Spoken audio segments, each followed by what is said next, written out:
Hello, Contrarians watchers. Here we are for the latest warm-up video. This one is for our Riders of Justice episode to satisfy a demand from yet another patron, this time a duo of patrons, Katie and Oti, who've been with us for a good while. They have been very insistent that we cover this movie, which Alex kind of covered on his own on our Patreon channel when he did a quick video review of it. But now they're getting the full Contrarians treatment. And that includes a warm-up video like the one we are starting right now. What does that mean? We have some fresh quotes because this movie is 96% Rotten Tomatoes. We have some trivia.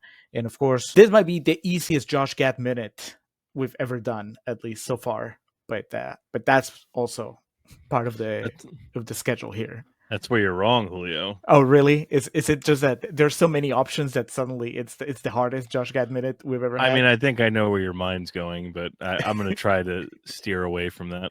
Okay, I guess we'll see. Enough with the preamble. I have 4 fresh quotes, Alex, that are not in the actual episode. So I'm going to hit you with one after the other. Victoria Luxford from City AM says the title and posters for Riders of Justice suggests a Taken-style action flick, which this certainly isn't. It is, however, a thoughtful comedy about those who are left behind by tragedy and how the numbers don't always add up to something meaningful. Does that sound like a comedy to you?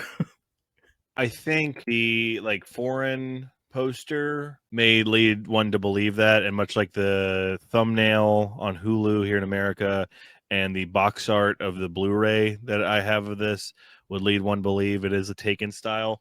The domestic poster I'm looking at here from the Wikipedia page, the one from Denmark, definitely has more of like a Band of Misfits feel to it. Like it's got That's Mikkelsen going like pretty much. He's got his hands in his pockets, and his daughter's in the front, and he's behind her, and then our 3 doofuses are in the background. You got Leonard holding a gun with a big goofy smile on his face, Otto looking kind of out of place and confused, and then Emmenthaler's like holding it up like James Bond style in the background. No Liam Neeson there. No. So I can, which you would think, well, again, as we talk about in the episode, this movie was kind of cursed with its time of release due to COVID happened. But that would definitely, I feel like, would be a better poster to sell here. Something like kind of goofy like that. But even then, it would still not be able to convey how dark goofy it gets. Well, no, how goofy, but also how dark. How goofy and how dark. Yes, it's kind of like, what's this about? Then you watch it like, oh my god. Yeah, I think you're missing like the dead body of Matt Mikkelsen's wife on the poster, so you can just capture. And also, no studio here in the U.S. is gonna say yes. Let's put 4 foreign actors that no one knows who they are on the poster here. That being said, I do love. I understand that comment, but I do love the domestic poster for this. It's fantastic. Just the action poster. When you say domestic, you mean like domestic, like U.S. domestic? Domestic for the country of release, I mean. Oh, okay. All right. Yes. I didn't know where we were as far as just. I'm sorry. Yeah, that's how like. Is that nerdy, or is that just like appropriate that I would say we're the foreign market for this film? Because every American's like, we're number 1. So to me, we have the foreign poster. The domestic one would be the one from Denmark. I agree. Like rationally, that makes sense, but it sounds weird. Because we're in America, goddammit. Yes. All right, next. Scott Phillips from The Screen Scene says, Riders of Justice is not to be missed. Now we need to find Mikkelsen some English language leading roles. He's had a few. I mean, he was Hannibal. I bring it up on the episode.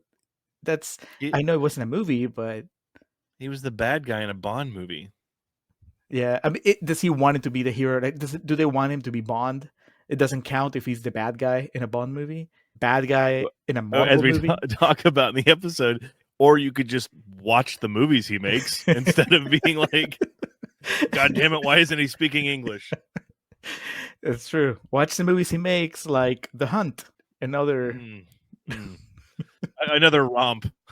Yeah, I don't know that I would recommend you watch another drink. I think that's what it's called, the one that got him the Oscar nomination fairly recently. But that is, it's a comedy, but it's also really sad, and it's kind of like on brand. I think it's funny that he has this dual career. In Europe, he does like the serious, complex dramas, and in Hollywood, he's just a bad guy. Well, And, and Javier Bardem had kind of a similar road, right? He did a lot of Spanish films before, mhm. and obviously he's always going to be known as Anton Chigurh from henceforth or thenceforth. But yeah, I don't know if the U.S. is ready for this Mads Mikkelsen Unless he's a bad guy and wearing a costume and at the end, where he's in the Christmas sweater and just play something and just play something random. Next, Norman Wilner from Now Toronto says writer-director Jensen and his Men and Chicken star Mads Mikkelsen reunite for another pitch-black comedy about imperfect men struggling to understand why the world is the way it is. And the main thing I take away from this, Alex, is that there's a Mads Mikkelsen movie called Men and Chicken, directed by the same guy that directed Riders of Justice. Yeah, I was reading about that in my research for this. This gentleman, Anders Thomas Jensen, has quite the filmography. He's only directed a handful of movies, but he has a storied and lengthy writing career. Is Mads Mikkelsen in every movie he makes? Looks like they have collaborated more than once.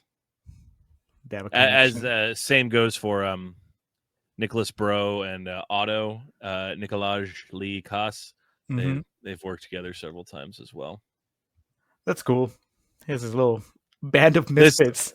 This was his Avengers. We're going to close with Paul M. Bradshaw from NME, who says, a dark, funny, smart spin on the revenge movie that's almost sure to be ruined by a Hollywood remake. I mean, it's kind of a running theme throughout our episode to begin with, because you can't help yourself. We know it's coming, so we might as well get ahead of it and start fan casting. So yeah. We do that in the episode. You know, the difference is we are not Hollywood executives, so we're not actually making it happen. But somebody so out we're not to blame. No, we're not the problem. We're just pointing at the problem and trying to be funny about it. But yes, I mean, what do you think, Alex? What are the odds? How long until we get the Riders of Justice remake?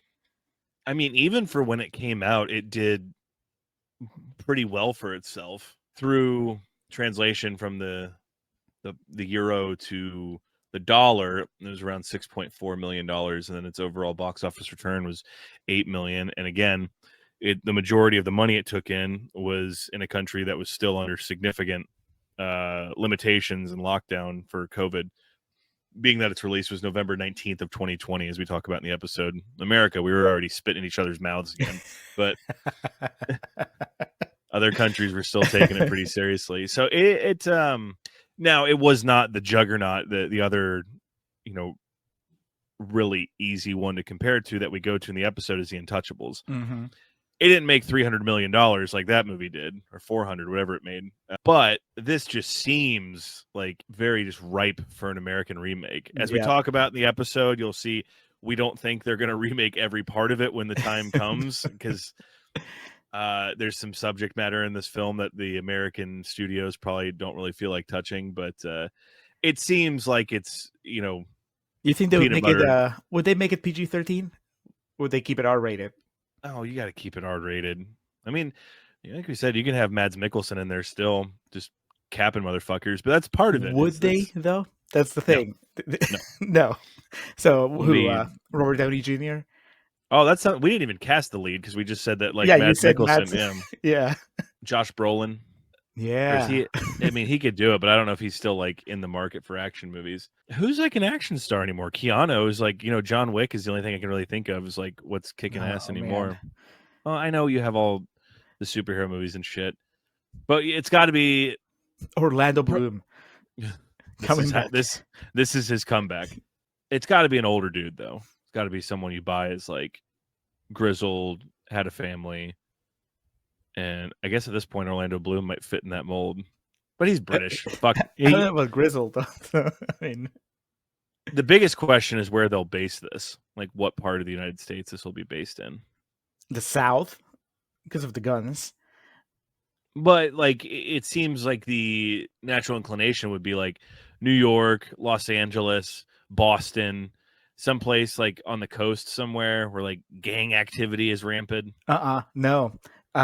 they would do it. They would do like Texas, New Mexico, somewhere around the border, and that's where they would use for like the Oh man, so we're going full on racist. The gang's gonna be like the cartel or some shit. yes, Well, yeah, and it's got to be somewhere in the South or somewhere in. I mean, not to say that the Midwest. I mean, the Midwest is large plots of land, but the Mads character, the Marcus character, has to have his big plot of land that he lives on with his big barn. That's very mhm. instrumental to the story. Is he a Maybe, yeah. is he a Trump No, supporter, or are we drawing the line there? let's keep this one free of politics. Mads Mikkelsen like driving a pickup with the Bud Light logo with an X through it, and then a "Let's Go Brandon" bumper sticker. No, Chicago. Do it like in the suburbs of Chicago. He lives in the Midwest and has a big plot of land, and the gang, it's some kind of gang that runs Chicago that he runs afoul of because you have the train system in Chicago. That's like is what Chicago is known for. So there you go. Oh, that's true. Yeah, it Yeah. has to have the train. All right, fine. We're They in the can do- South. They're like public transit. Go fuck yourself. All right, we'll save the South for the sequel. But while we're fan casting, Alex, let's just dive right into it. The Josh Gad minute. You're telling me that you wouldn't cast Josh Gad as one of the scientists? Because to me, that's just that's where he fits. He would be. The only question for me is like, which of the scientists would he play? Well, Julio, we cast the scientist in the episode, so that's if you're listening to this is like okay, an appetizer. You can find out more about that there. I think we make Josh Gad the heartwarming character that kind of teaches people a lesson about themselves, and he is Bodashka. We didn't cast Bodashka in the episode? If we did, I forgot about it, and now I'm recasting it as Josh Gad. All right. Sorry, whoever we cast as Bodashka, Kumail Nanjiani, just got fired. Sorry. 1 week into shooting, we were like, it's not working out. We want Josh Gad. We're going to CGI Josh Gad's face over yours. I can see it. I mean, he seems, especially considering who we've cast as the scientist, Josh Gad seems a little too old for the Bodashka character. I mean, not that it matters. I mean, he can be an older male prostitute. I tell you, I come across this all the time. Like in my mind, Josh Gad is Josh Gad from Love and Other Drugs or The Rocker. I keep forgetting he's like a grown man now. He's older than you. Yeah. Well, I mean, you could have him as one of the writers. Like really, like not the lead one, but you know, one of the like backup dudes, or the brother that gets killed. I mean, yeah, none of them really have a good fate. No, he can't be serious. That'd be too weird. So yeah, I would say Bodashka because he comes along and because it'd be too obvious to make him one of the scientists. That's why I said it was going to be really easy. I didn't realize that we were like building on what we already said on the episode. I mean, I like the idea, but okay, he's Bodashka. It adds a new wrinkle, I think, to that character because now he's not this innocent youth that has found himself trapped in a web of prostitution. Now he's an agent prostitute, which I think adds a different layer to the character. Yeah, Josh Gad can pull it off. I mean, he's Marissa Tomei in The Wrestler. Yes. I don't know that the American version of this movie has a place for that character though, unless it's really saccharine. But I don't know. Well, yeah. It's fine. When he tells the story of the bear, they actually find a ring inside the bear in the American version. That's maybe he's just literally their au pair. Like that's just his.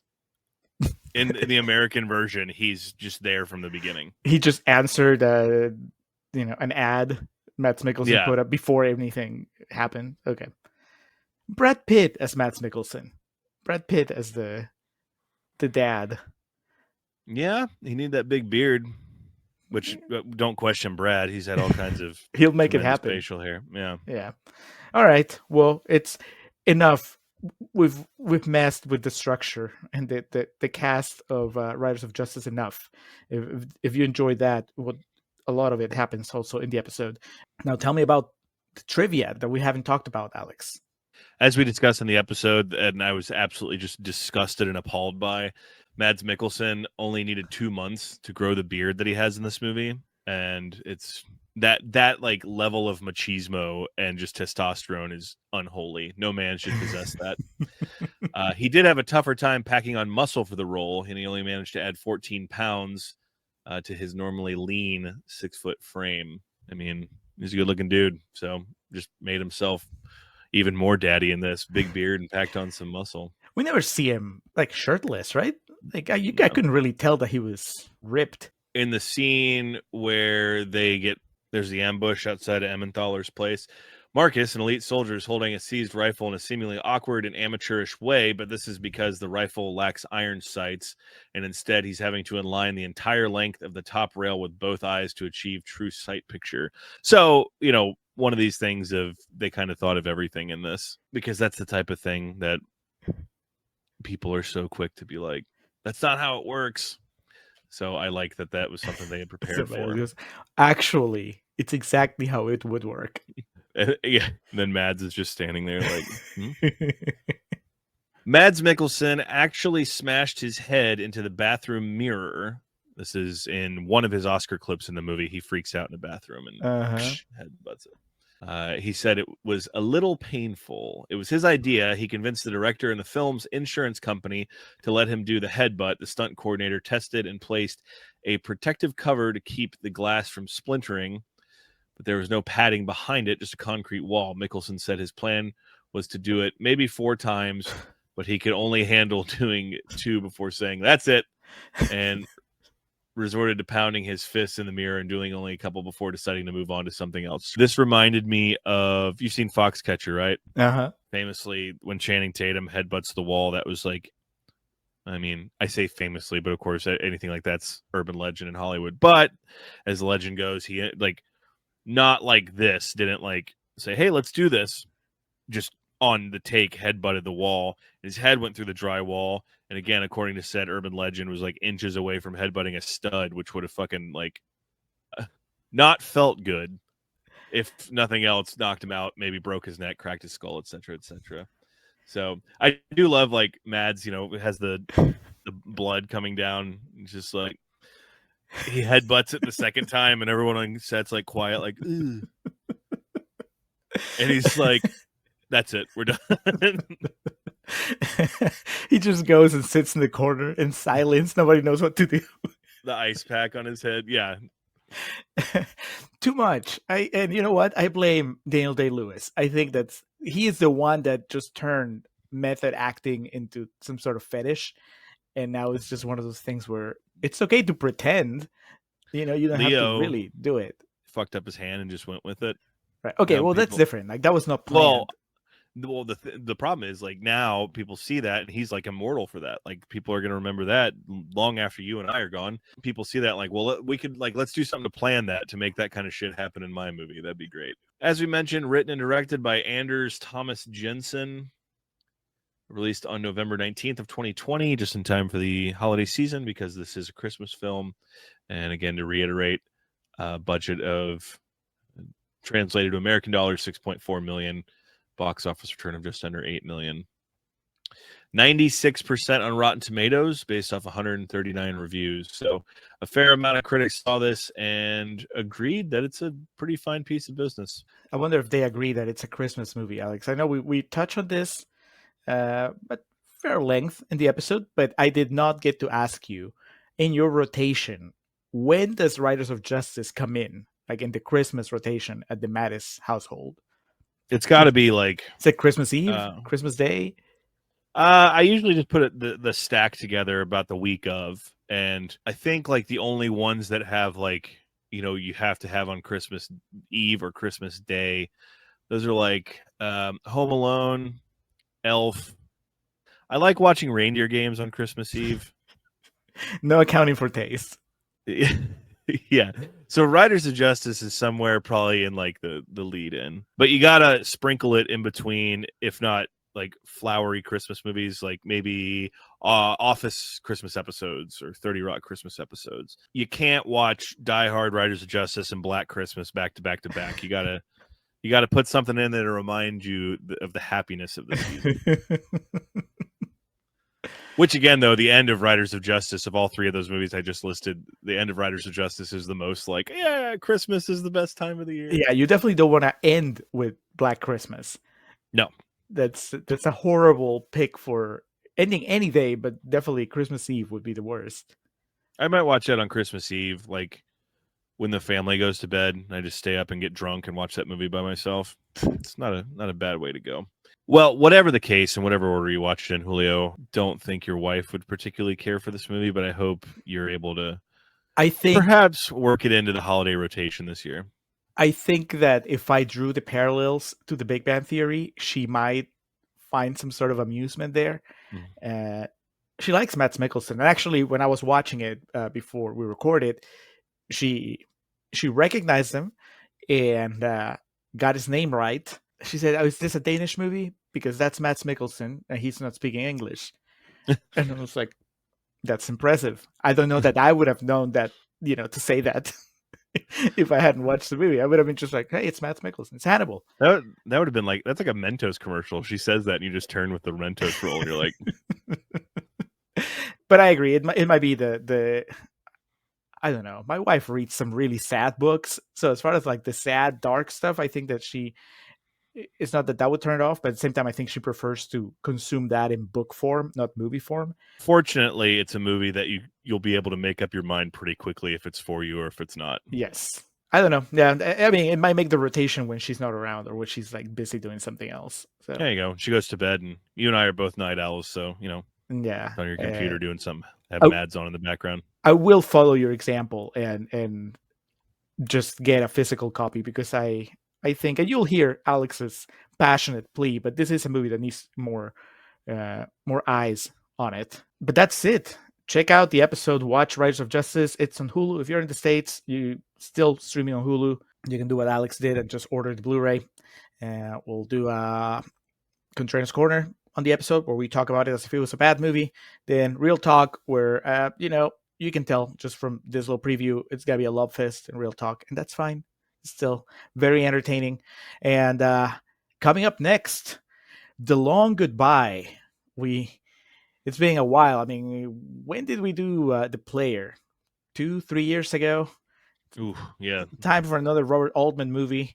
Time to tackle another noir in The Contrarians, and we're going to have a guest, Dale Bridges, the author of The Mean Reds, which patrons have heard me talk about. You heard me read some passages from the book.